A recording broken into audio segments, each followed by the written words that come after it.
throwing fits, ripping shit, tearing it, imperative. Then I'm killing this mic no matter where I live. These derelict rappers acting the fool, this embarrassing, is flagrant. That's the nature of this entertainment, and we can't even change it. Guilty before arraignment, now the system tainted. But when we speak, they all laugh at us.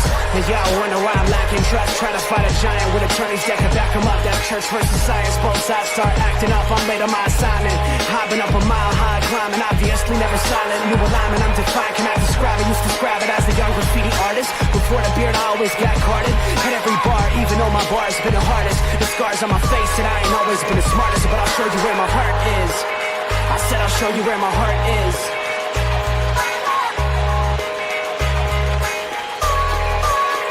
I can show you where my heart's at. See it on my sleeves. Even if the beat stops, my soul will not leave. If I never stood tall, nobody will ever see. I can show you where my heart's at. See it on my sleeve. I can show you where my heart's at. See it on my sleeve. Even if the beat stops, my soul will not leave. If I never stood tall, nobody will ever see. I can show you where my heart's at. See it on my sleeve. I can show you where my... The type of guy that would ride with the breeze. I'm higher than most people. I'm cold and icicle freeze. I'm liking to Mike Tyson. I'm a bison, a beast. I'm hot like Jamaica, like right by the beach. My pops is from a spot where they're fighting for peace. 8 years old, out there watching people fight in the streets. All these sirens only make the violence increase. Yeah, we're still not loving police.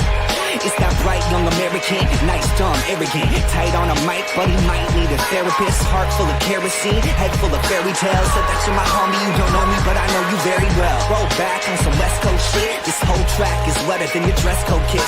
About to hit the track, running on some retro fit. I guess so lit, I guess so bitch, now let's go.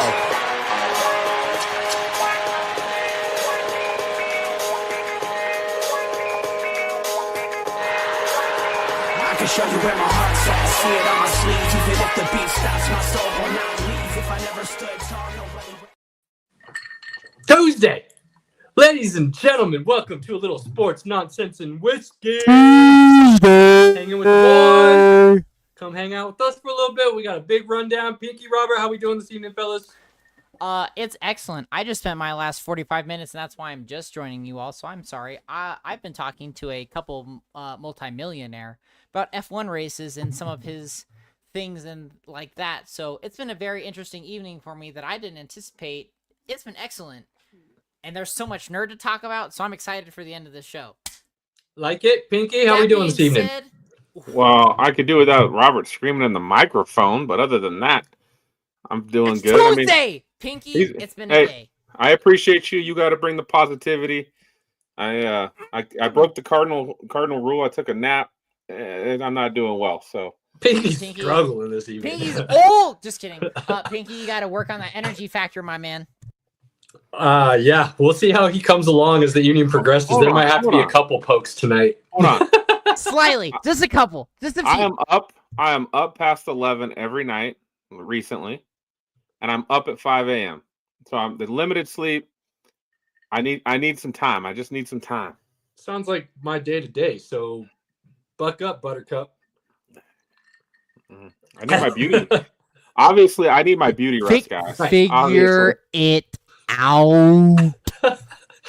So yeah, let's see how Pinky handles the evening, ladies and gentlemen. Caleb, I got you. I've got so many topics for us tonight. It's not even funny. Let's do this. So here's the rundown, ladies and gentlemen. Like we said last week, we're doing an hour and a half. Okay, hour and a half. First section's all our sports. That back half is our nonsense. What I will tell you about this evening, we're going to run down March Madness. We are going to run down 2 NBA topics. And we are going to discuss a little F1 and some NFL. From there, we're moving into some nonsense, and Robert's got some strong topics, some issues possibly he's feeling potentially coming with the new Avengers and things of that nature. It's going to be good. It's going to be good. So stick with us. Jump in later if you want to. Jump in, whatever you got to do. Come hang out. Get yourself a drink and come sit down. So with that being said, it's March Madness, the greatest sporting event in all the lands. The World Cup is close, okay? The Super Bowl is always big. You got the NBA Finals. You've got, the Champions League. You've got UEFA championships. There's a lot out there. But for my money, nothing compares to March Madness. When that field of 64 hits and you start talking Cinderella, special things are about to happen. And you do not get these kinds of storylines or built-in Hollywood level drama from natural events like you do the NCAA tournament. Let's just call it like it is, Caleb. It is the best 4 days of drinking that we can ever do. Like, I mean, if you're a drinker, sure. Yeah, it's gonna. You'll power through that way, no doubt. That I don't know about that, Mr. Look, Pinky. I get 4 days in a row of 10 a.m. to 10 p.m. basketball. Do you have any idea what happens when the World Cup goes on, motherfuckers? Like, as soon as that... Wow. Very aware of what the World Cup is. Russia, putting us at X rating early. Ooh. Hey, when it was in Russia, it didn't matter. Germany played at 4 a.m. You know what I'm doing at 4 a.m.? Schnapps, German beer through the utmost extent, and it's not even, like, daylight. So that's amateur hour. Period. I mean, you sound like a sports fan, so congratulations. You're finally welcomed into the party. Listen, just because we don't talk about the sports that you all are passionate about doesn't mean I'm not a sports fanatic. I put myself through the ringer, not just this last weekend with F1, which we're getting to. Boy, do I have a story for you all on that. Hey, I'm just We're saying, getting there. Being up to watch your team at any hour of the day and drinking is what sports fans do. My ex-wife found that out in the second year, and she's like, "You're insane." I'm like, "You don't understand dedication." She just doesn't have a true passion. That's the problem. Well, that's a different story for not on this podcast, but yes. I mean, I'm just saying.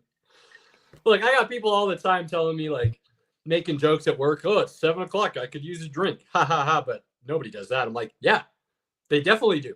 It's called tailgating.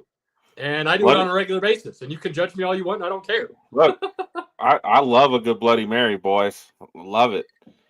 Throw it in. Throw a little Tabasco in that bad boy. Let's roll. That's the drink for the week. Oh, you've never had a good Bloody Mary then, sir. I've been around the world. Dude, then you've never had it. I'm sorry. If to say that means you've never had a Bloody Mary done properly is a full course breakfast. No. Absolutely. It doesn't encompass everything. I'm sorry, but it doesn't. Again, you've never had a proper Bloody Mary. Hey. You didn't have one that came with all the accoutrements stacked on top of it that go I've with had the wonderful all the beverage. accoutrements. You don't even know. I'm sorry. For you to I've say had such them a thing, all. You're wrong. You're wrong. Yeah, I'm not the island guy right now. Cheers. I mean, again, and vodka is really easy to get started with. So that's where that's why the Bloody Mary is just like the perfect thing for the morning. The only time I'll drink vodka. I'll do some mimosas. I'll do some mimosas too. But you know, well, who doesn't love a good mimosa? I mean, come on. If I offer somebody a mimosa and they say that's gross, we're not hanging out anymore. That's a real easy decision. Absolutely. Unless you tell me like orange juice is going to kill you, like then I'm going to look at you side-eyed and then just hand you another, juice to pour with your champagne, and then we're just going to keep moving on. All right, let's get into it, boys. All right, let's do this. So, look, I do not believe the playing games are part of the tournament. I don't care what anybody says. It's not a field of 68. It is a field of 64. Period. Done. End of story. However, March Madness did begin tonight about an hour ago because Alabama Southern and St. Francis played in 16 versus 16 to get in for that final 16 spot. The game ended on a last-second layup. And Alabama Southern had to throw a full-court pass, got tipped about 3 times, ended up in one of their players' hands right under the basket, and he lays it up with 0.7 seconds left in the game. That is the epitome of March Madness. So while I don't think it's part of the tournament, it sure started a little bit earlier than I would normally consider. North Carolina and San Diego State are playing right now. North Carolina's up 5 with 11 minutes left in the first half. That will be the second of the 2 playing games today. We'll have 2 more tomorrow. Oh, it's Alabama State. Sorry, not Alabama Southern. My bad. Alabama State. Then you got 2 more games tomorrow. So it's just going to keep going, right? Thursday, though, is when it kicks off. 10 a.m. You get 2 sides of the bracket. Friday, 10 a.m. You get the other 2 sides of the bracket. Okay? Saturday, Sunday, same thing until we get down to 32. And then we get to 16. And then next week, the 16 starts. This weekend is huge. This is where you usually see the matchups, the upsets, the Cinderella stories begin, the guy to watch for the tournament, who becomes the darling, right? So all that being said, I'll start with North Carolina and everybody talking about how they did not deserve to be in the tournament. And they're all basing that strictly off of what they call quad 1 wins. But they're not in the tournament. Wins are basically the upper echelon of teams in the country, how you played them and how you fared, right? North Carolina was 1-9. I believe West Virginia was 4-10 or 4-9 or something like that. They were better, but not much better. So people want to bring that up a lot. That stat seems to be the big one I keep hearing of why North Carolina doesn't deserve to be in. But there's these ranking. Huh? They're not in. North Carolina?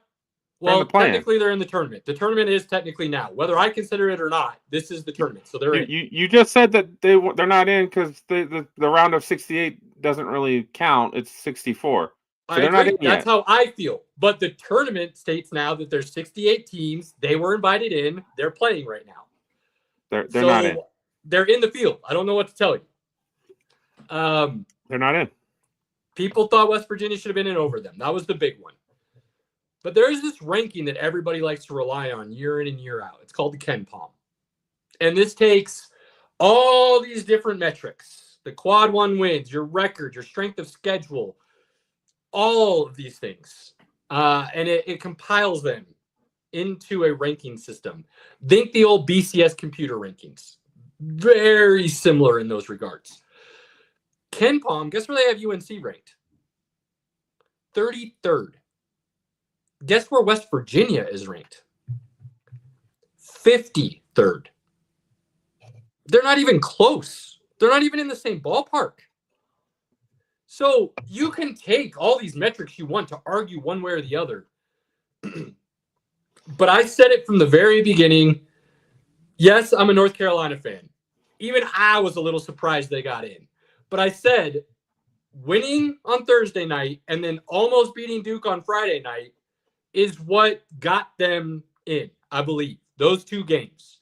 Now, granted, they played Duke without Cooper Flagg, but they're a toenail away from possibly tying the game on a free throw and then going to overtime. I think the committee looked highly on that. I also think having I think it's 22-13 is Carolina's record, and West Virginia was like 19-13. So Carolina's got a couple extra wins. You know, there's things that matter and go into this. So I believe this year there wasn't really a snub. That's truly what I believe, regardless of whether or not I like North Carolina as a fan or not. I don't really think there was a snub.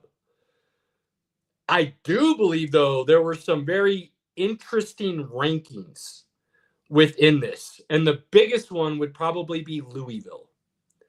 Now, Louisville is an 8 seed or a 9 seed. I believe it's an 8 seed. They were ranked in the top 10 in the country in the polls when the season ended.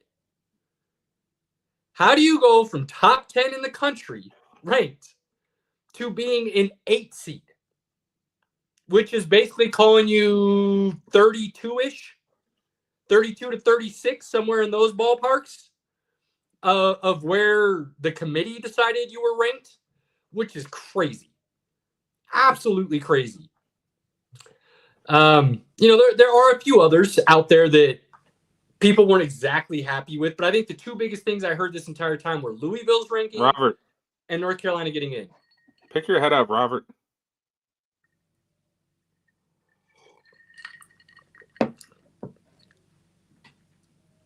I apologize. I was having some audio issues. I've been trying to fix it. What was the answer? Sorry, what was the question? No, you just your head movements were not appropriate on this show, sir. No, I apologize. I was getting frustrated with my technology because it's not working, and I just got it reconnected. So I'm sorry. When you play this back, you'll see what I mean. I'm sure. I'm sure, and that's fine. I'll own it. It looks It's like okay. you had a really good song playing too. That's okay. I mean, hey, with 5.1 surround sound, what can you do? So But let's go that's that not the route. point. I know a lot of people have Florida as the favorite going into the tournament with the way they ended the season and the way they rolled through the SEC tournament. I personally believe the SEC is a little overrated. I don't think it's any different than football. Everybody wants to talk a big game about the SEC and football. What happened come bowl game season, Pinky? I mean, SEC got dominated. They got smoked for the most part. I don't think the basketball is going to be that much different, to be perfectly honest with you. I think they are a good conference. I do not think they're as good as everybody wants to believe. I do not think they're as good as this record-setting 14 teams getting into the tournament, which has never happened before. Record-wise, I'm not mad that they got 14 and based on what they've got, but I don't think they're that strong of a conference to elevate all these teams as much as everybody has. So I do not think Florida, I don't even have Florida going to the Final Four, actually. And I do think Duke is still the favorite. I don't care what anybody says. I've been telling you to keep an eye on Cooper Flagg for the last 3 years. The dude comes into college and goes to Duke and was the best player on a really damn good team and was the best player in the country. And if he's truly going to be healthy and there's not going to be any lingering ankle issues from that sprain, I don't see how anybody beats Duke, to be perfectly honest with you, regardless of the 4 freshmen they're rolling out there. So it's going to be interesting to see what happens. Auburn's looking pretty good still. Alabama doesn't look too bad.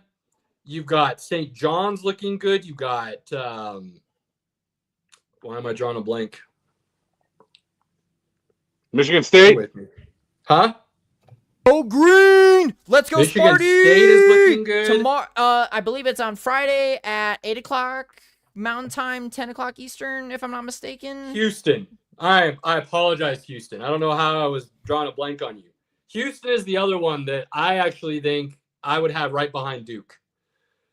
Kelvin Sampson has had that team rolling the last 3 years, roughly. And when they show up into the tournament, they're playing really good ball. They might not have quite the shooters or the offense they've had in years past, but they have a crazy good defense that can get after you, and they love to run. And they've got guys who can go up and down. They're not bad shooting by any means. They got some shooters. I just don't think coming into this tournament, maybe they're not considered as offensively potent as maybe they have been in the past. But I think they make up for any of those deficiencies on the defensive end. Houston, I think people are overlooking. They are a 1 seed. It's crazy to say they're being overlooked. But I do feel like nationally, people aren't really talking about them the way they should. So keep an eye on Houston. St. John's is the team I think would beat Florida. It's one of those things where we talked about Tom Izzo in the tournament. And nobody wants to see a Michigan State Tom Izzo team in the tournament when that starts. It's just the way it is. I mean, is Rick Pitino the same? That dude's a living legend. He has taken 6 programs to the NCAA tournament. That's crazy. That is absolutely absurd. The dude knows how to win. He knows how to build programs, and he's got St. John's as a 2 seed. Do not sleep on St. John's as this tournament gets rolling because of Rick Pitino and what he's able to do for that team situationally when the time comes. No doubt. So all that being said, I still think Duke is the favorite.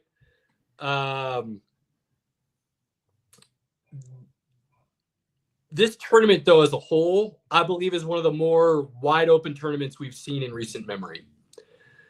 And I say that because you've got teams like Louisville at 8, which is absurd. I just told you they're a top 10 ranked team in the country. I've talked to you about Creighton before. I told you to keep an eye out them in the Big Ten tournament. They could make a run. They could get past UConn. They did, and then they lost to St. John's. Kind of got blown out by the end of the game. It was basically tied at halftime. but they had just gone 3 days in a row playing and coming off of a double overtime game. So Creighton's legs were probably gone by the time they played St. John's, but I told you they played them close twice in the season. It was close for the first half. That's another team. They're ranked 9, I believe, is Creighton's seed is 9. So the reason I'm bringing Creighton up is because I told you to keep an eye on them. They could be dangerous come tournament time. They have been the last couple of years. And that whole bottom half of the bracket, you could see some really competitive teams still that other years you might think, it's a 9, 10, 11 seed. Like, I'm not – one of these is going to upset somebody, but, it's not really going to be close. This year, the bottom half of the bracket is not that far away from the top half outside of, some of those 1 and 2 seeds. But you start looking at 3, 4, 5, 6, you start looking at, 10, 11, 12, there's not a whole lot of difference separating them this year in my mind. I believe this could be one of the most exciting tournaments we've seen in a very long time because I believe the field as a whole is a lot more equal than maybe years past. So that's probably one of the things I'm most excited about because the tournament always gives us good games, but when you get quality competition on top of Cinderella stories, on top of finishes and things of that nature, come on, let's do this. Let's go. Thursday can't start soon enough. Yeah, I'm not excited because Kansas is going to lose in the first round. So damn straight, son. That might happen. Eat a dick, Robert. That might happen, Pinky. I know. Robert eating a dick will happen. Hey, it's also happened. It could happen to Michigan State. I think Michigan State will get to the round of 16. Michigan State has a lot of happenings for themselves. However, as you and I and Caleb both well know, getting ahead of yourselves is the biggest demise of any sports team. And with where Michigan stands right now and a lot of the stats, or Michigan State, excuse me, where a lot of the stats that they have been putting out right now is very evident with the Big Ten championship and their loss and not get in the semifinals. If Michigan State doesn't get out of the first 2 rounds, it will be an epic disaster. So epic disaster. And to grow off of this, I also put this in one of our, I forget which group chat it was, but there is another big popular podcast out there that right now that has a very microscopic view of it, of Michigan State actually winning the tournament. And that's a little far out of reach for me, just personally. They're a 2 seed. I don't hate that at all. Again, they're a 2 seed, and if you really break apart the last 30 days of college basketball, Michigan State is probably the superior team. Not to put Duke at any no, sir, no. But no. Michigan State has been on top. They've been good. They're not better than Duke. Don't look at the stats, Caleb. Michigan State has been the best basketball team. Robert, here's the kicker, though. I'll educate you a little bit here and help you learn a little bit on your path to growth. Looking at stats in college basketball, if you're going to look at points per game scored, points per game allowed, offensive efficiency, shooting percent, there's so many things you can look at. But they vary from conference to conference. You cannot compare them from one conference to the next because each conference has I will call it, very specific style of play. It's a niche. It is an absolute niche. And that is what makes this basketball tournament probably one of the most entertaining out of any sports broadcast games, because the intensity, the matter of play, and where you come from as a conference matters.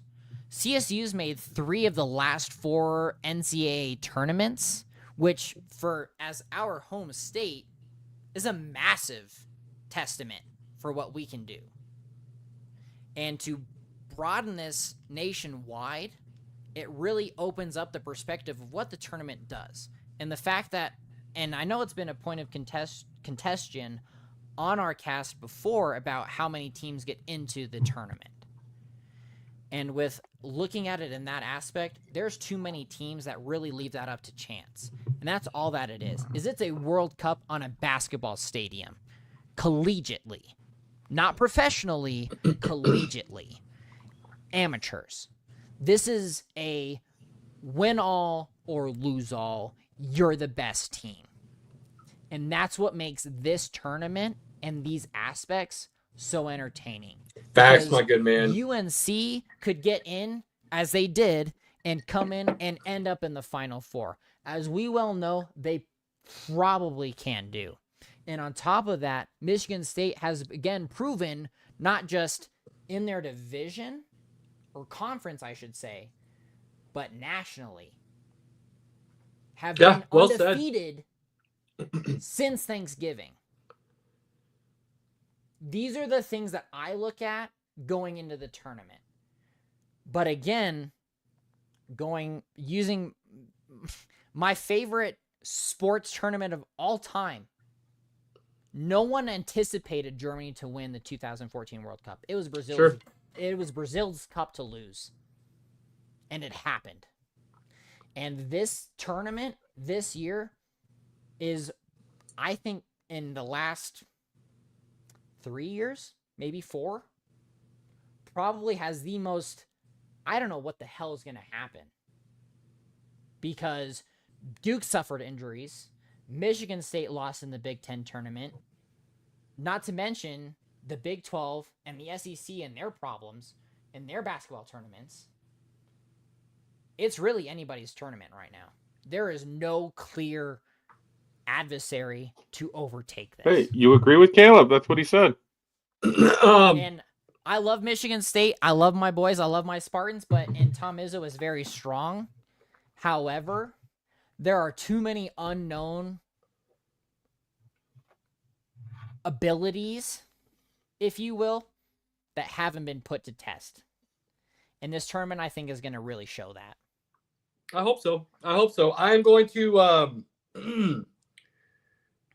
footnote myself, correct myself. It's not really a correction, but I totally forgot about this.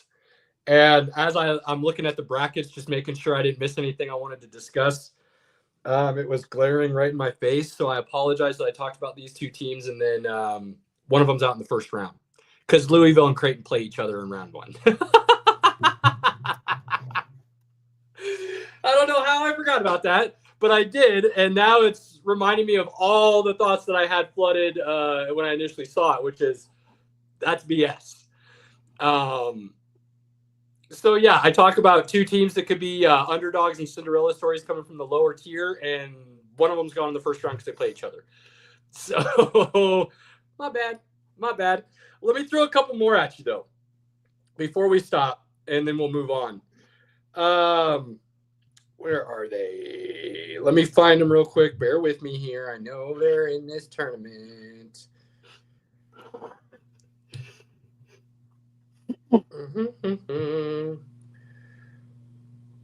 There they are. McNeese State. The line that most people like to throw the upset on year in and year out. And I think it's like 50% of the time or just over 50%, something crazy. This is the upset. And it's the 5-12 matchup. And the 5-12 matchup that I like the most this year, that I see an upset brewing, is Purdue and McNeese State. McNeese State is not new to the tournament. I won't say they're in and year out, but they're fairly familiar with the process. And they usually play a very,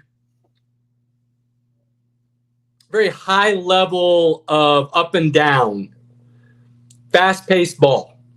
And Purdue, coming from the Big Ten, likes to slow it down. They like to play more of a half-court game. And when you get those two matchups against each other, that's battle of wills. Which style is going to win out? And which style is the game going to be played at? And whoever can force their style upon the other more so is usually going to be the winner, right? In this case, I do believe McNeese State upsets Purdue in the first round. The other one that I was looking at a little bit is where did it go? It's I'm not even going to talk about that one because people will just get on me. I'll tell you guys right now. What? Go put money on Arkansas. Over your Kansas Jayhawks? Yeah, I've got that too. Go ahead and take the money line. Plus 164. Thank me later. Yeah. The other one I was going to talk about, though, and Robert actually mentioned this team already, is I had to look up who they were playing. I was drawing a blank. Colorado State and Memphis in the first round. Colorado State, I feel like, is going to be a Cinderella situation. So here's the kicker. I have them losing, but I'm not feeling good about it. And this is why. Memphis didn't necessarily end the year strong. And all their tough competition was built into the beginning of their schedule. But they ran through some top 10 teams to start the season and looked really good. And then as the season progressed, they kind of fumbled the ball a couple times in Conference USA, lost some games they shouldn't have, and then didn't even win their tournament. But they're so good they got in as a 5 seed. Colorado State upsets a couple times, walks through, and did they win the Mountain West or did they lose in the championship game? I'm drawing a blank now. I think they lost in the championship game. So they get in. They're playing great ball to end the season. The thing that Colorado State has, and I'm going to draw a blank on his name, so I apologize. I'm not going to take the time to look it up right now. But Colorado State has a transfer that showed up this year, and in one season is already being called by some the greatest Colorado State basketball player of all time because of what he accomplished in one season at that program. And if there's two things that can get you through the tournament and advance you a couple rounds, it's having one stud that can just go out and take over games, or it's having really insanely good guard play. Colorado State has the stud. So Memphis has some guard play. They're a good team. Like I said, I've got Memphis winning. But that was a 5-12 matchup I was looking at where, yeah, man, there could be some issues there. So keep those in mind. McNeese State, Colorado State, those might be some good 5-12s to look at as some runs being made. Caleb, I'm going to throw this out. Okay. One of our great memories of the podcast from years ago. March of 22. And Pinky says if the Jayhawks win it all, he'll get a Jayhawk tattoo. And I'm telling you, throughout the whole tournament, I was still not stressing. They make the final, down 16. I'm at the bar with my buddy, and I'm like, I'm good, man. I don't have to get a tattoo. Jayhawks are going to lose in the finals like they have in the past. All right. Then they come back and win. Amazing. Shouldn't have even made the finals. I shouldn't have even had you over to watch that game. Yeah, baby. I made good money on that weekend, too. Got that tattoo. So I'm going to throw it out to Robert. Sparty tattoo. Spartans win the championship. They win it all. If they get, I've had a Gruff Sparty tattoo on my plans forever. So, if it happens, yes. If they win it all, Spartans tattoo. You heard it here first, folks. Yes. Michigan State tattoo happening if they win the tourney, baby. Let's go. All right, there you go. It'll go on the opposite chest. It'll go right here. Perfect. Go right here. Next to the Stormtrooper? Yeah, Sparty mascot on one side, Stormtrooper on the other. That's, let's be. Your ladies will know exactly what they're getting into. How do you not destroy things with that on your chest? Hey, you're approaching a Spartan trooper here, baby. Like, Facts. These are the people that hit the front lines. I can't even hate on that, man. That's awesome. Pretty solid. Damn straight, baby. Last thing I will say about the tournament. Check us out on social medias. You will find a link to come join us for a bragging rights bracket. We're not giving money away. We're not doing whiskey or anything like that.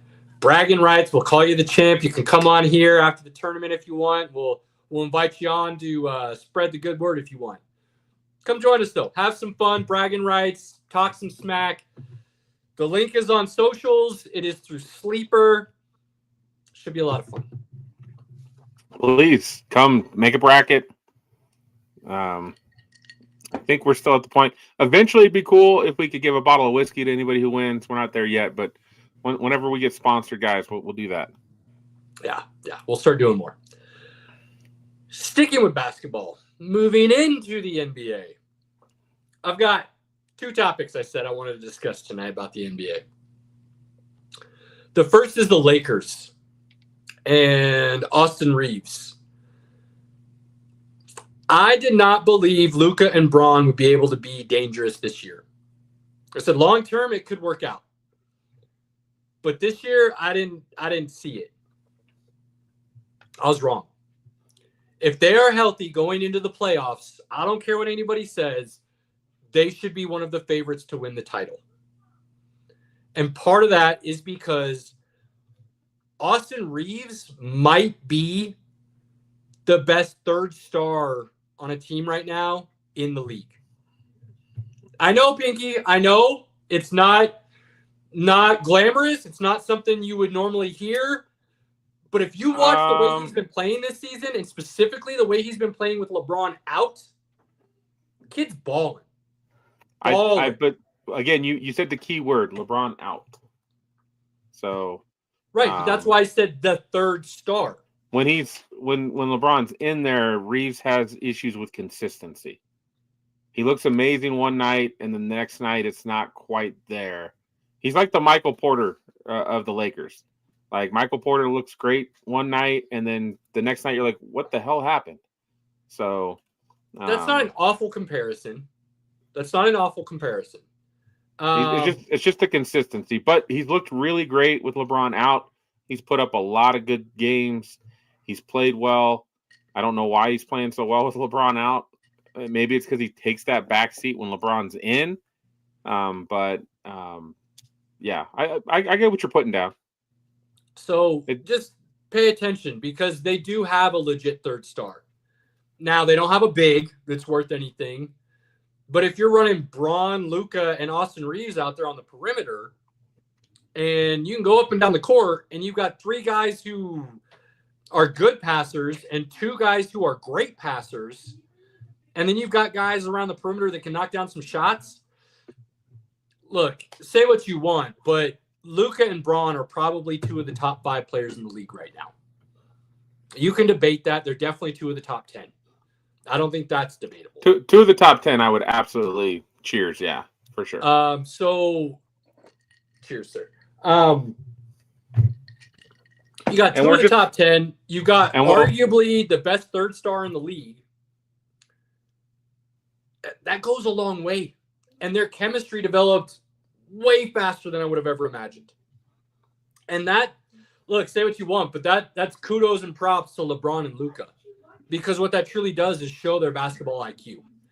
It shows how high level they're able to think about the game in order for that to mesh as quickly as it did and seamlessly as it did. So, look, we're Nuggets fans, right? Lakers daddy. But I'm also trying to be as objective as possible because I just love sports. And I would be foolish to say the Lakers, fully healthy, aren't potentially the NBA champions. Besides the last 2 weeks. They played that well when they were all together. Besides the last 2 weeks with Luka and LeBron out for injury, they have been playing really good basketball. They went from like 8th to 2nd or 3rd at one point in the West. They were second. Really, really backed up and very close in the rankings, but they still made a big run and jump to the point where they're able to sit and have a chance to be anywhere from 2nd to 5th, most likely, which was not a thought before the Luka trade. It just wasn't. So love them or hate them, pay attention because the Lakers are dangerous. They are dangerous, and they could make a serious run come playoff time. And a lot of that is going to be because of Austin Reeves. So I want to give the dude his due. I've kind of always liked his game, the way he came into the league, was able to play alongside LeBron as a rookie, which is very abnormal with LeBron. I think that shows Austin Reeves' basketball IQ and his ability to be a sponge and soak up as much information as being given to him from one of the greatest basketball minds to ever play the game in LeBron. So, there's some really good teams playing right now. Yes, the national media always talks about the Lakers, but we like to give credit where credit's due, and they're a dangerous team right now, so people need to pay attention. And plus, the refs always give them all the call. So then, in the playoffs, they're tough to beat in that way. So absolutely. Now, here's the second, and we can go as long or as short as we need to. I'm just going to say my piece, and I'll let you two discuss or comment or whatever else you want to do. If we're going to talk about the MVP, let's get some common ground out of the way.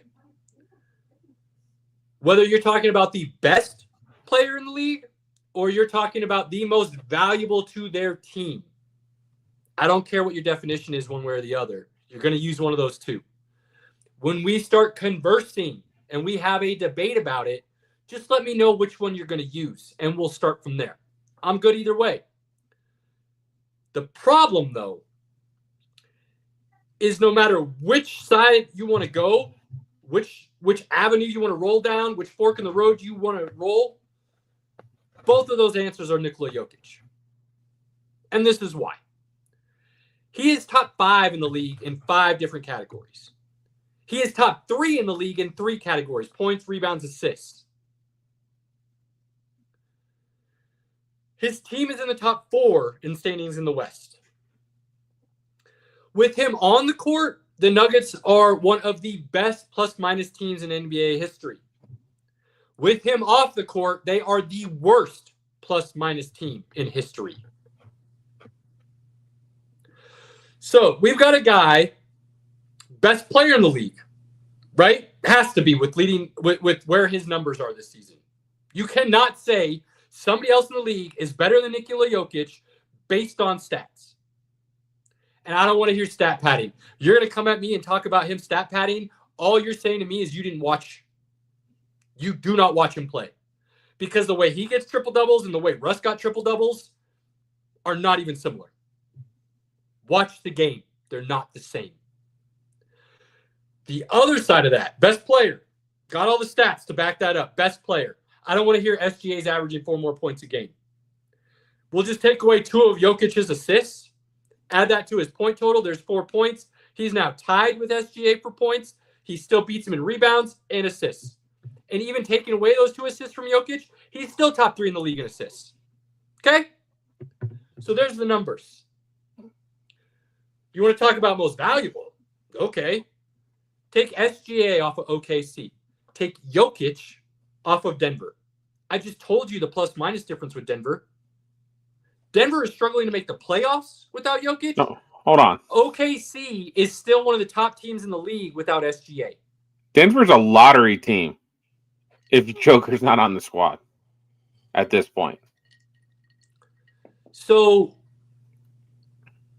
you want to tell me, and you want to just be honest and say, look, man, I like it when the MVP gets spread around. There's a lot of good players in the league. To me, it's not always necessarily the best player. It might be the guy who has the best season or this, that, the other.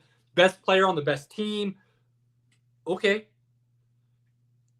But let's just be honest about why you're voting for that guy. Because you're not voting for that guy because he's the most valuable, and you're not voting for that guy because he's the best in the league. So as long as you're willing to be honest about the conversation and the debate, and you're willing to truly state the actual reason you're voting for somebody other than Nikola Jokic, because it's not going to be best player or MVP, it's not going to be most valuable, it's not going to be stats, unless the only thing you care about is points per game.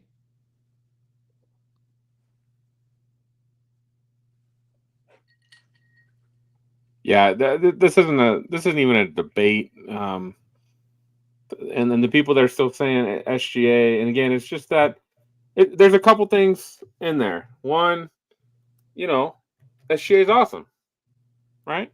Nothing wrong with that. Really good. Really good. It's Joker's just on a whole nother level. And I feel like there's so many people that just don't understand. Oh, there we go. They don't understand. I think some people just don't. I mean, Nuggets aren't on prime time all the time.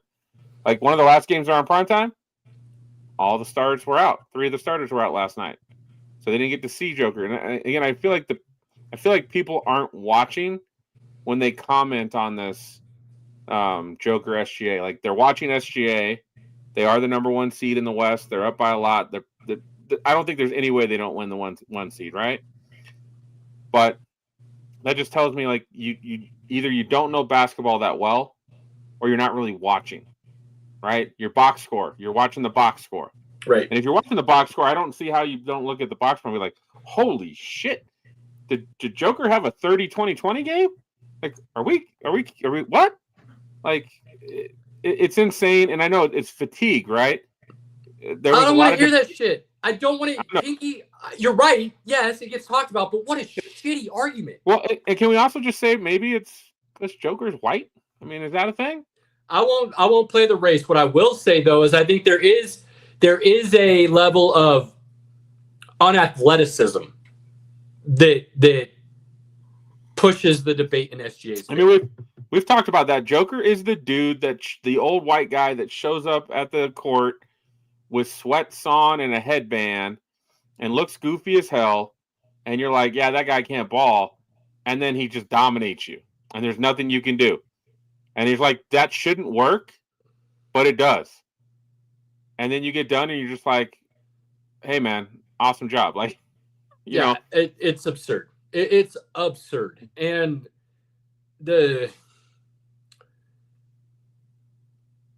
thing that I think blows my mind the most is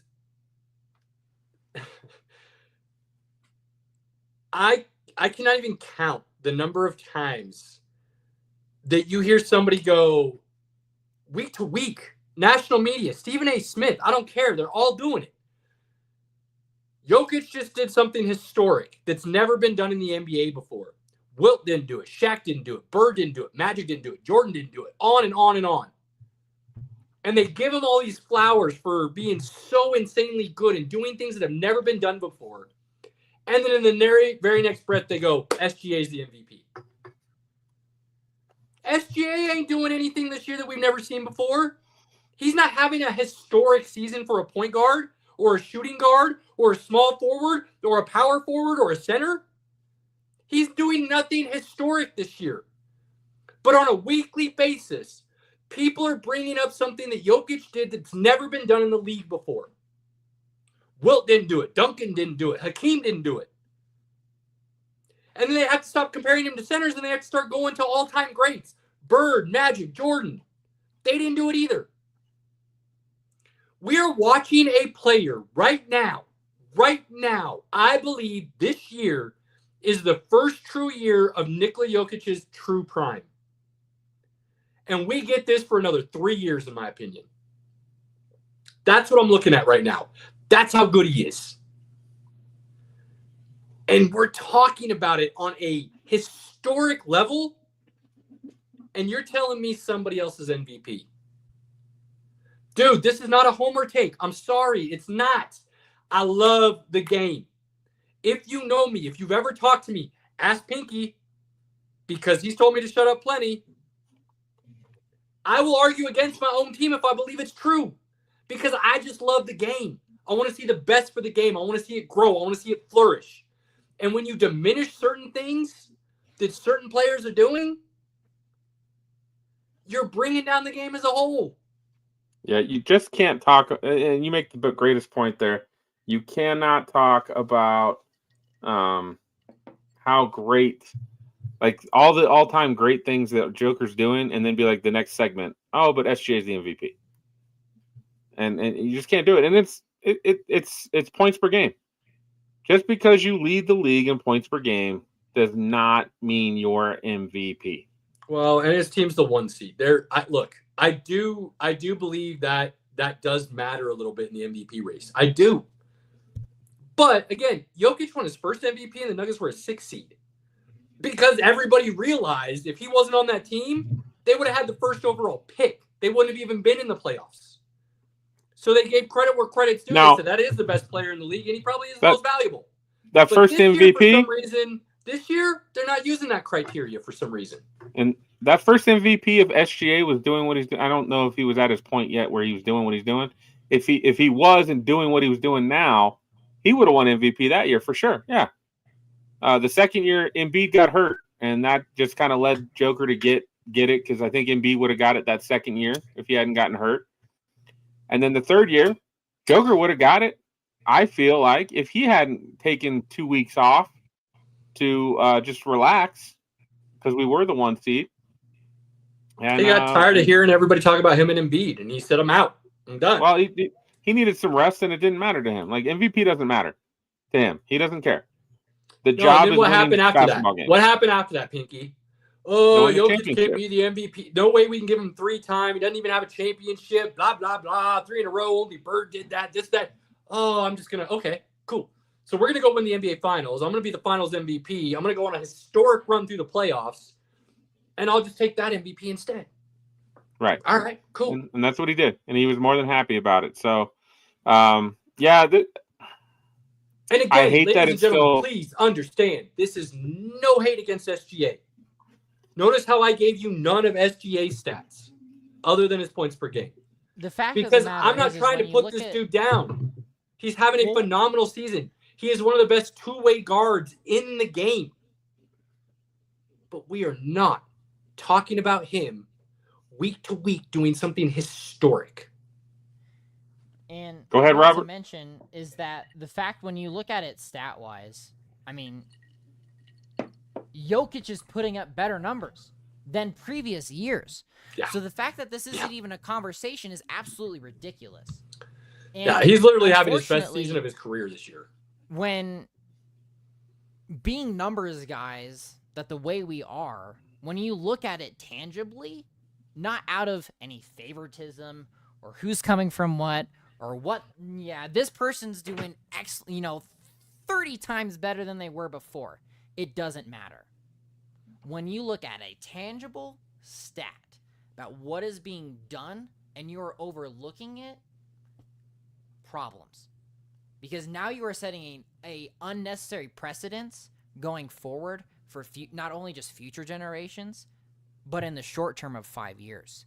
You've now changed the voting and how people look at the award and how you present it. And that's a problem. Well stated. Well stated. Absolutely. Absolutely, Robert. Last thing I'll say is twofold. And this is going to come off super homery, and I don't care. Probably shouldn't have worn the hat tonight, Pinky, because nobody's going to take it seriously. Is what it is. But one of my favorite quotes from this NBA season just happened to come from Mike Malone, the head coach of the Nuggets. And paraphrasing, he basically said, you put these two dudes' stats up on a wall and you say player A and player B. You don't say what teams they play for. You don't say their names. You just give their stats and their team records. And anybody that says they're not picking Nikola Jokic at the end is out of their minds. I won't say what he said, but he said, out of your minds. There's no way you're telling the truth. I have a hard time disagreeing with that. Real hard time disagreeing with that. Right? So there's I said the year Embiid won over Jokic. I didn't hate it. Embiid had an insanely good year. Philly was rolling. But I said there were some intangibles there about Embiid that I didn't feel like he should get the edge over Jokic. And, well, what that's happened? been kind of proven out over the last couple of years, I would say. What did Embiid do in Game 7 that year? Laid a turd. Game 7, you need it. The best player in the league should dominate. He laid a freaking turd. So It was rough. That's what we get. Joker's the MVP. Everybody can hate on it. It's a fact. If he doesn't win, that's fine. But we all know the truth. We know even like if Joker doesn't sit out those 2 weeks, he wins that one against Embiid because it was neck and neck Probably. already. Probably. So But Joker got the better trophy. So Yeah, you know? absolutely. So, you know what? Call us homers all you want. I'm good with that. I don't care. Because you will find, if you listen to us enough, I believe I'm pretty objective when it comes to the NBA. Look, I'm rooting for the Thunder to win. I don't think the Nuggets will win this year. I'm rooting for the Thunder because No chance. God, Injuries are killing us. how insufferable Lakers fans will be if they win. Insufferable. So I'm rooting for the Thunder. Let's go.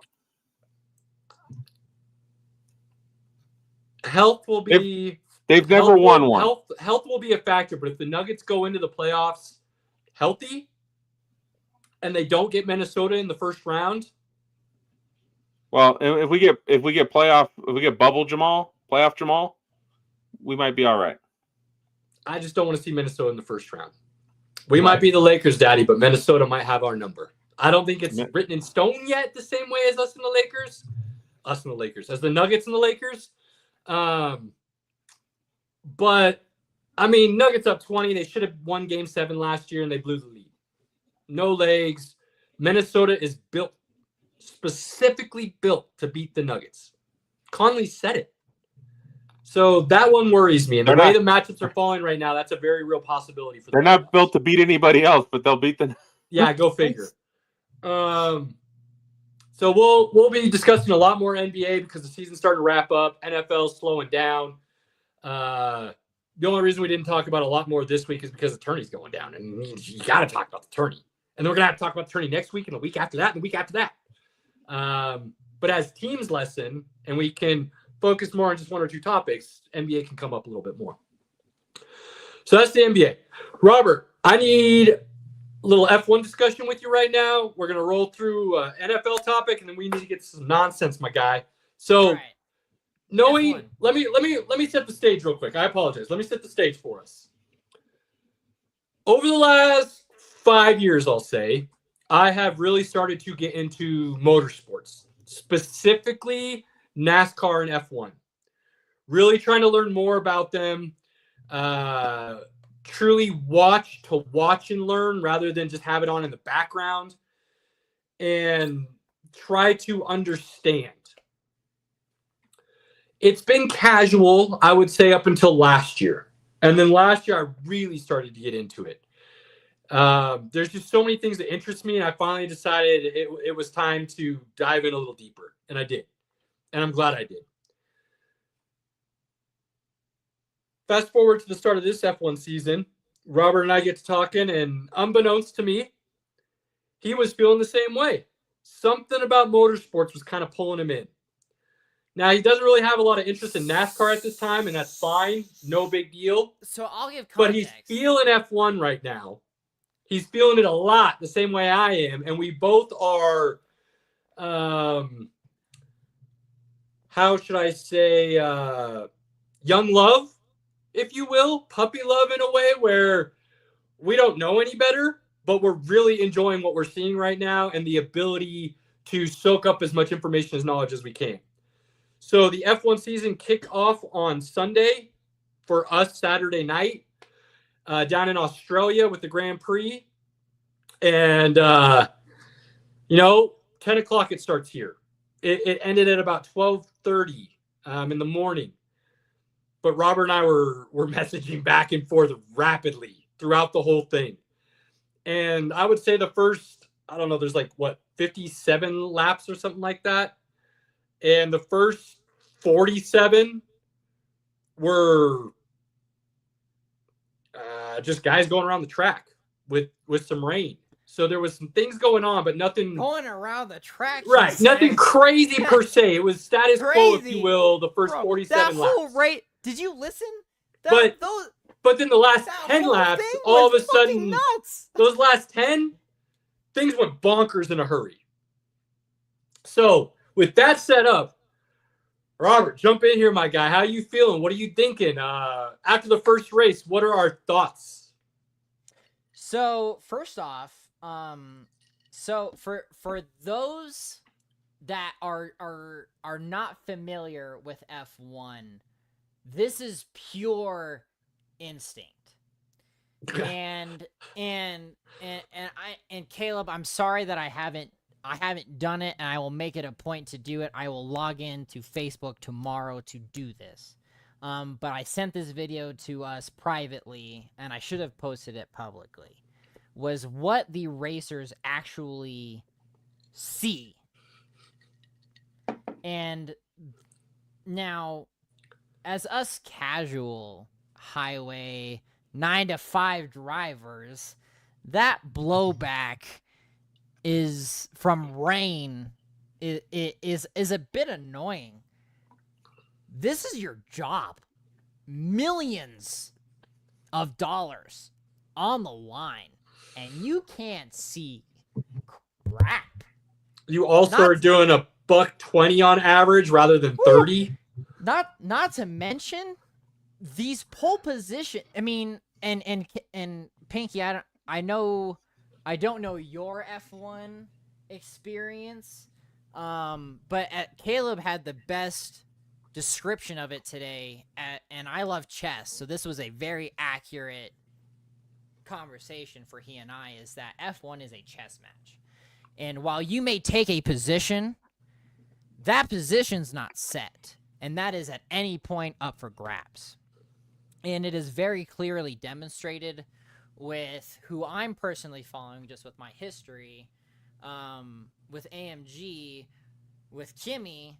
He started in 16th and finished in, I think it was 4th or 5th after the, which I'm still quite and trying to Kimi understand. Ancelotti, is that, am I getting the name right? Kimi Ancelotti, I believe. No, Antolini is his name. Rookie. He's 18. He's one of the youngest F1 racers in the world ever. Period. I think he's the third youngest, if I have my facts straight. I believe you're right. Third youngest to obtain a point within his first race. He's 18 years old. 6 months or something crazy. And took like 4th or 5th position. And there was an overruling in his favor that put the AMG team in. There was actually a ruling standing. that bumped him down, I think, And out of then points brought- possibly. no, and and then then they it brought more him back information up. came to light the day after the race, I believe, and they're like, "Oh, actually, wrong. You did finish 4th," which is another crazy thing that I'm still trying to learn and wrap my head around. The fact that the race can be over, and a day or two later they can rechange the final standings based on their rules and regulations and things of that nature, through penalties and whatnot. So as somebody who's very new to this, there's a lot to learn. They kept throwing around a term, and I'm going to draw a blank on it, but it was like, what was it, Robert? They call it like the DCR or something like that, where you could close the wing, which would allow you to actually gain more speed if you're within a second of the guy in front of you. Time out. So, yes, that was a very big topic of conversation. However, what I have come in my very, very brief time of being an F1 racer, the FIA is on top of their shit. And I ask for forgiveness in saying that, because the FIA has come out, and from my understanding, and I'll need to do a little bit of fact checking myself on this, but that additional wing behind the pilot's head that you're referring to, Caleb, was at Melbourne given a 0.5 millimeter flow, which is in while we're American, millimeters is a pretty big flex. Anything you do on those cars, anything you do to adjust anything, it doesn't matter how minute that movement is, has a drastic effect on the overall car's performance. And that movement has been dramatically changed in the last 24 hours. That movement has gone from 0.5 millimeters to 0.2, specifically impacting McLaren and my team Mercedes. This is a big deal because that influx of power, specifically right now, from what I'm seeing, from the younger generations using that power to progress and overtake your turns, this is going to be a big deal. And this actually, Caleb, which I know you noticed and we had talked about it earlier, was a big issue for Ferrari this weekend. Ferrari's main engineer kept getting into the comms and saying use K1, which K1 is a boost for Ferrari. I don't know if it's exclusive to Ferrari or if it's applicable to the other teams, but this is a very Ferrari feature. My understanding, Robert, and again, we'll both have to research this because we're very new, but my understanding is it's a engine setting within their parameters that they're able to go between with that launch. Exactly. It's something that changes some of the dynamics within the powertrain of that car. And Lewis Hamilton didn't like being told when to do things. Leave it to me. And Lewis Hamilton, which real quick, I'm going to segue on this because this is what sportsmanship is about. This is what the three of us preach about on our podcast. Caleb and I have been speaking about the conditions. These were conditions that on any given road, if you were to hit it, you're going to slide unless you knew what you are trained to do. And and I know his first name is Isaac. I forget his last name. But this racer, it was his debut. Rookie. This was his first race. Rookie debut in the Grand Prix F1 racing. Spun out in the lineup because crashed of the road on the conditions. formation lap. And then the Hamilton father consoled him, understanding what this is. Take it a step further. I don't know if it's his. I can't remember who it is now. Again, we're very new to F1. We apologize. We're not trying to provide misinformation or act like we don't know what we're talking about. We don't know what we're talking about. We're new fans. We're just excited to try to get into the sport. But somebody from Isaac's team, I believe it was, one of the higher-ups, basically said him crying was embarrassing. But then you have someone from off his team, and Lewis Hamilton's father, coming up and consoling him and basically telling him, it's okay. Basically, shit happens. You're going to get through this. You are one of the best drivers in the world. That's why you're in F1. There are only 20 of these spots. Think about that. There are only 20 drivers in F1. If we really want to contextualize this, and there is no better way, I think, to bring back the topic that we had spoke about is Mercedes' team right now consists of an 18-year-old, barely adolescent. He can't even rent a car. Okay? Well, in the United States, he can. No, period. That is, I believe, and I could be mistaken, that is international. You can't rent a car, period, unless you're 25. Max Verstappen has been on record saying that you can't even rent a car because you're not 25. So for this gentleman to come in and race for Mercedes and then this other rookie to have spun out, this season itself is going to be pretty monumental for that alone because there are so many rookies. Didn't they say something like 6 or 7 of the drivers in the field were all first year or newer or switching? 4 or 5. Yeah, it was something crazy. I was thinking 4 or 5. It was a ridiculous number, but when you look at that contextually, Hamilton moved on from AMG, went to Ferrari, which opened up that spot, which, while Caleb and I are getting into this, the fact that is happening is monumental because that is almost a Tom Brady type situation being put in the game and becoming the GOAT. This is a very similar trajectory for a lot of these drivers, but this sport has been in place for longer than football, and this has more merit because there is so much cutthroatness to it. And for F1 to be building off of this, and for Mercedes to be in, Caleb, correct me if I'm wrong, but they're in the leading point.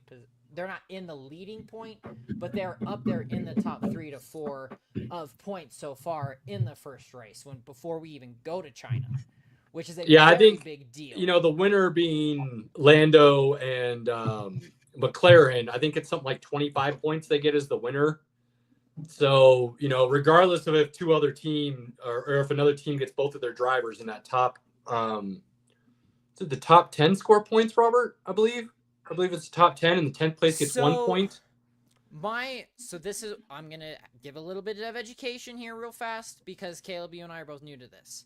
There are new point structures that went in place, I think it was either this year or last year, for the very first few races, to where you gain extra points. There's like a multiplier or something of that nature. Okay. But it's a very big deal to win these points in the first few races. So for McLaren, Mercedes, and I can't remember the other team, and I apologize, but this is a very substantial situation to be put into with what happened, because there were 4 or 5 spun outs, not even finished races of teams this weekend because of the weather. And then when we go to China, this is going to be a totally different aspect. And I think Caleb and I's biggest conversation topic was the change of tires, because Ferrari changed, and then Red Bull didn't change, and then Mercedes didn't change, and then everybody's scrambling. Ferrari ended up getting first and second, pitted, dropped to 9th and 10th. That is how quick things change. I never knew. It's I knew tires were a big deal. Like I knew, like, massive. If somebody's on fresh tires versus 30, 40 lap tires, there's a difference. I get that. But now I've got this whole other thing I'm learning about, which is what hard, medium, soft, basically, like medium, hard, like, yeah, I got to learn all this, because there was a huge difference, because Verstappen went out on medium, I'll say for now, because I'm still trying to learn these terms, and was in the lead, and somebody else went off on hard, and they're like, it's going to take longer for those tires to warm up, couple laps, this, that, and the other. Can Verstappen hold off? And he was like way up. I'm like, what are you talking about? This dude's about to win the race. And then all of a sudden, Verstappen comes in and pits. And he's like, we got to get rid of these tires, because I'm about to get lapped next lap. And I'm like, holy crap. Like, for them to understand that I am losing time every lap now because of the tire choice, we have to. If I don't come in now and lose a couple spots to change tires, I'm going to lose even more spots if I stay out on the track. Like, that's a whole nother level. NASCAR, I'm used to just, I'm going to get a tire change. Everybody's running the same ones. F1, they got like 3 different sets they can choose from. I had no idea, and it's a huge deal. So that is where those last 10 laps went nuts, because the track kind of dried up. All of a sudden, there was some jostling for position because it was time for pits. Tire choice became a big deal, because 2 laps after the majority of the leaders pitted, the rain hit again, and it hit hard. And those tire choices became all the difference in those last 10 laps. And teams had to pit multiple times from that first pit to the end of the race because of tire choices. And then the whole field changed multiple times within those last 10 laps. And it was insanely exciting.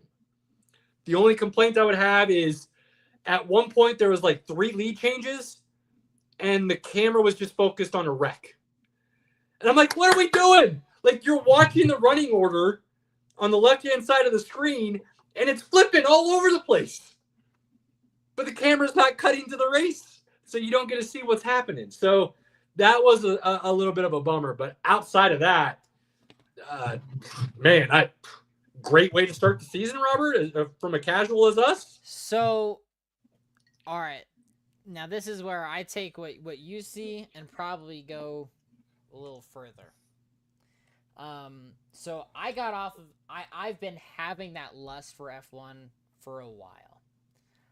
My best friend has had that attachment to it with the Drive to Survive series on Netflix, which is equitable to the what is it, Hard Knocks for NFL, I think. Correct me if I'm wrong. Oh, cool. This is really getting into where I come from movies and shows. I have friends that are on the committee to vote for these for Emmys, so I get a lot of these like, hey, watch this before it even happens type situation.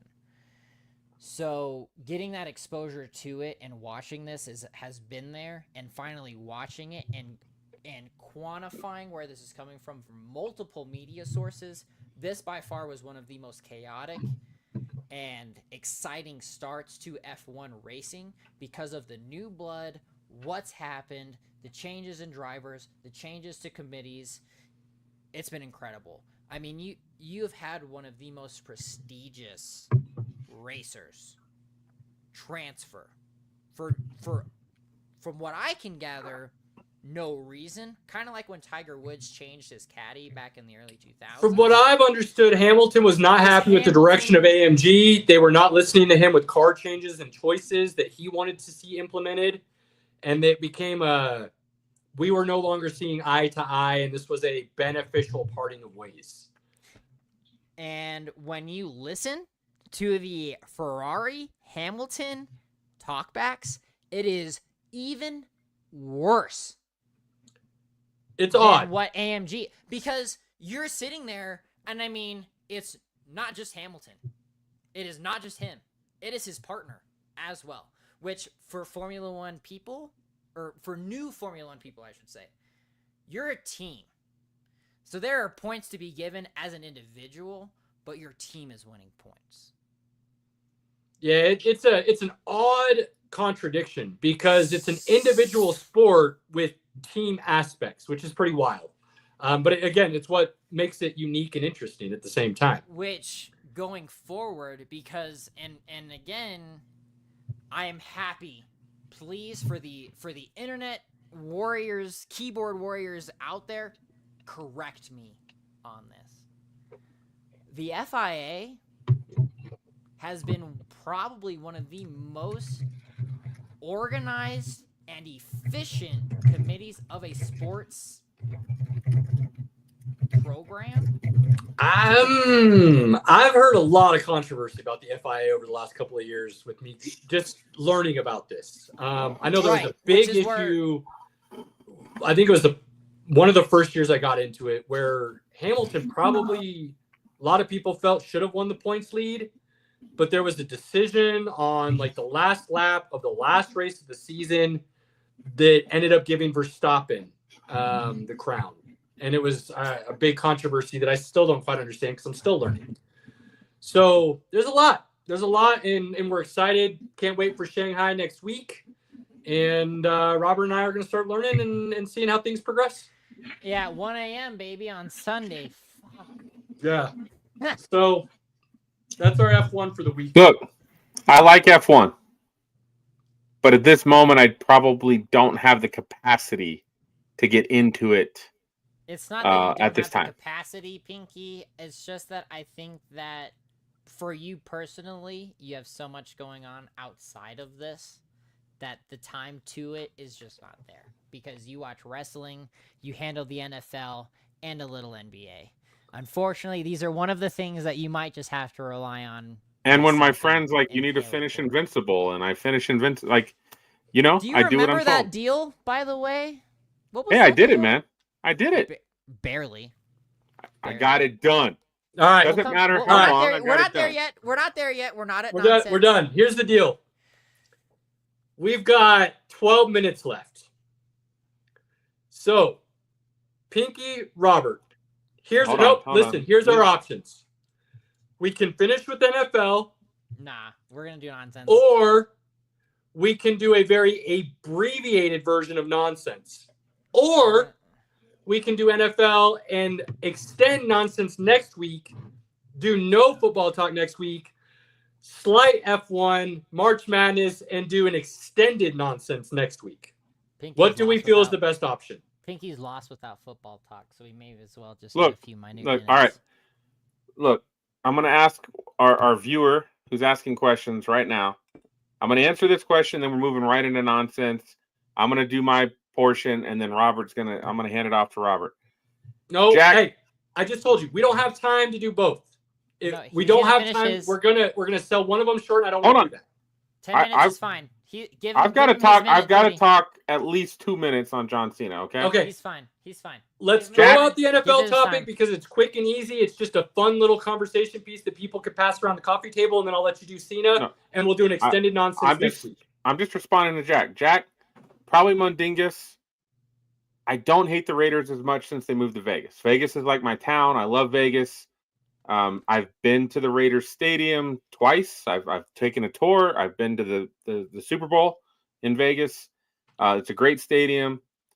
I feel like their fans deserve better from their ownership. And I feel like Mark Davis just kind of sucks as an owner. But, I don't hate them as much as I maybe used to. They've sucked for so long. It's hard to hate them. All right. The other question from our listener, Jack, you can't see me. No, we got an NFL topic to discuss before you jump in. We don't. We're going on. Yes, we do. Stop. No. That was not the options, Pinky. Easy. You will get your Cena conversation. We have to mention it because I think it's a fun topic to kind of set the stage for as we move towards the draft. We're just going to have a long show tonight. This is what it is. This is the first time in the modern NFL, the modern draft era, I should say. This is a very good topic. The first time in the modern draft era that every team has owned their first round pick to start the new league year, which is wild. It's wild that has never happened. So as of right now, everybody in the NFL owns their first round pick. And I think that is going to be wildly interesting as we move forward towards draft season and the chaos that could possibly ensue because of it. So keep that in the back of your minds for things to come as the weeks progress, because it will be something we discuss more. Pinky, the last 9 minutes are for you, good sir, and your hat. Well, I mean, we need time for Robert, but because he was so excited, we have to give Robert some time. Did you not? He's okay, Caleb. It's going to be a long episode. It happens. It's fine. If it goes longer than 9 minutes, I'm hour okay and with 30 it. is what we're doing now. That is it. We're done. Okay. Hour 30, guys. We're serious about this now. We're not changing, because if we change, we're going back to 2.5 hour Pinky, episodes. Go through 3 minutes. Go through 5 minutes. I'll finish it 4. I can wrap up. I'll give you most of it. Jack, this is a John Cena hat. You can't see me. That's his catchphrase. It's a wrestling thing. I'm a big John Cena fan, and I'm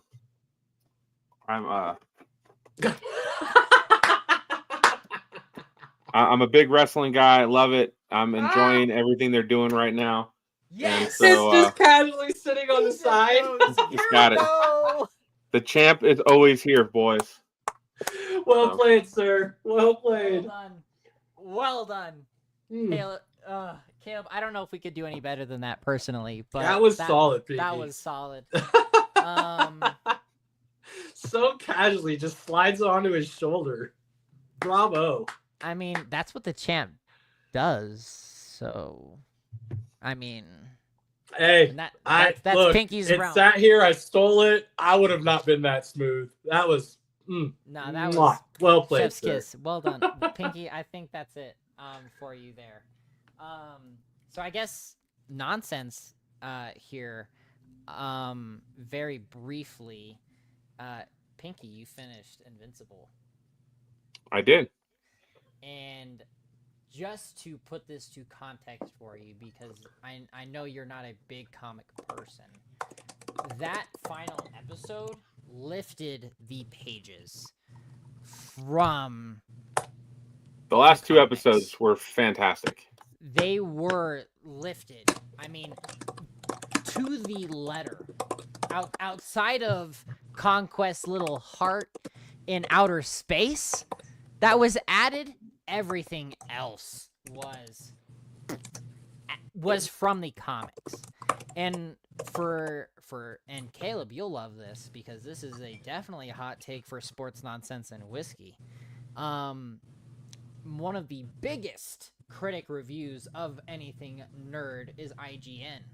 IGN gave this season an epic, horrible review because of where it's taking, which in the context of these comics is telling it verbatim. And this was the showdown between Negan and Glenn of Walking Dead from the same creator, Robert Kirkman. This entire series gave the ultimate premise of what Invincible will become and why Invincible is who he is. So pause right there. Look, I backed off of Invincible. I might have to get back into it because I hate starting something and not finishing it, but it did not catch my attention. However, everything I was seeing today was talking about how this is like one of the season finale for Invincible was one of like the 3 best episodes in It is the like highest in rated TV history. TV episode on IMDb, comparing itself to the Clone Wars series finale, Game of Thrones season finale, and Breaking Bad. Yeah, it was 3rd in the list I saw. It wasn't a perfect 10. A couple of them had a perfect 10. It's a 9.7 or 9.9 right now, but it is up there with It's damn good. thousands, tens of Damn good. thousands. So between my own hate of having something lingering out there and not finished, and how much I hate that, even though I don't like the series, and then the fact that everybody's talking about how good the season finale was, I will probably find myself catching up. So, Caleb, let me put it to you this way. What this series explores that a lot of other comics don't is what it actually means to make that decision. And for Mark, it's the matter of life and death and who he becomes. This season has him confront the decisions he didn't make that he thought he did and builds on it. Really good stuff. Season 2 was not good. The pacing was off. When they cut it up into 2 parts, it was awful. This season, from episode 1 to episode 8, are unparalleled. And I don't episode, like the splitting. If you only have 8 episodes, I don't need you to split it. And my favorite episode, and honestly of the entire series thus far, because it really drives home the point, and Pinky, you and I don't quite see that, and that's okay, was the episode with Powerplex, and Aaron Paul being the guest voice as the villain.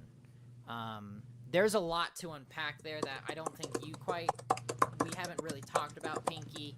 That is just, it sets that course for Mark. And then the last little bit that I have to say is Mickey 17 with Robert Pattinson was not my favorite. Caleb, you gotta mute your mic, bro. Your typing is crazy loud. Deal with it. Mickey 17, excuse me. It gets a B-. It wasn't very different from any other sci-fi I've seen. Were you entertained? No. I actually, okay. I to be honest with you, wanted to walk out of the theater. Wow. And I don't have that opinion very often. Yeah, so, that's a big deal. So where I'm coming from on this is, as Pinky said, was I entertained? I go to the movies to be entertained. I don't take these political standpoints in movies very lightly, and it very much bothers me when I try to escape the real world. And I'm calling him out on this very specifically because it is very apparent when you go and see this movie, whether or not wherever you fall on the political spectrum, it doesn't have any place for me in a movie. Mark Ruffalo tries his best Trump impersonation, and I just can't stand for it. What movie is this? Ruffalo, this is the Mickey 17 Robert Pattinson movie that just came out, and this was the director that just won Best Picture 2 years ago for Parasite.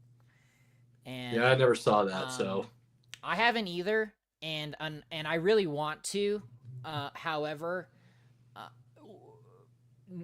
I don't really care about politics or anything outside of the world, to be honest, just because politics are going to be politics anyway.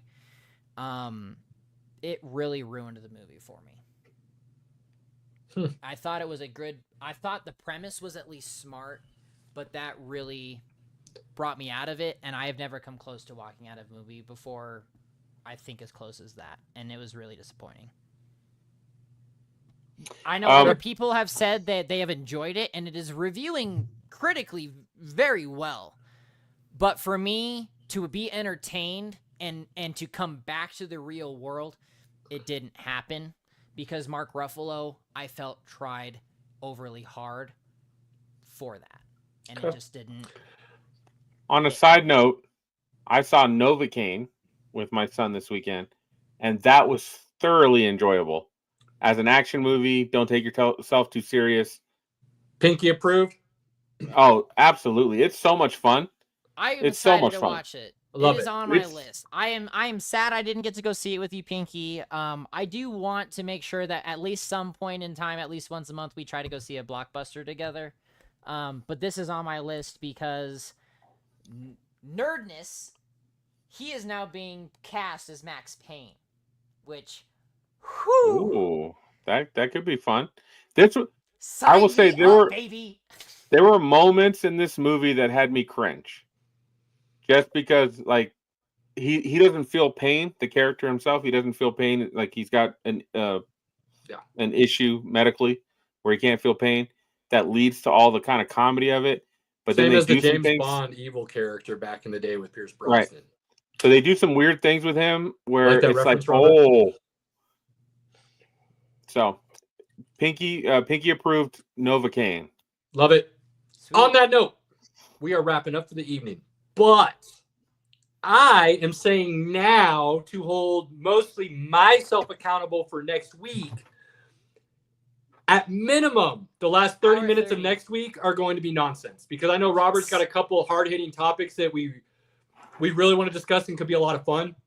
Yes. So we're going to make sure we leave room for that. I've And I know got Pinky ammunition. really wants to discuss the Cena heel turn, which we all do.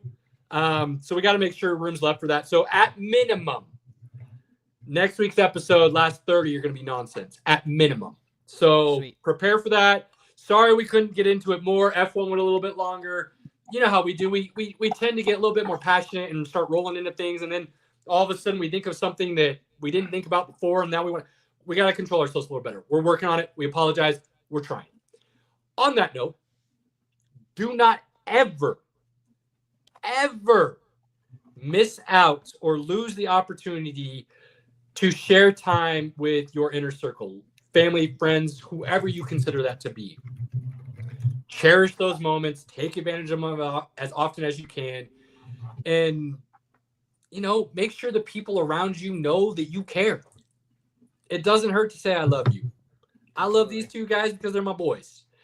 I love anybody out there who's willing to converse with us on a mature adult level and not make it personal and just have a conversation. It's okay to disagree.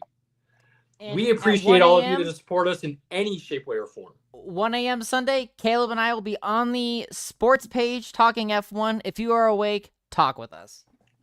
On that note, appreciate all of you. Until next week, cheers. We're out. Roast.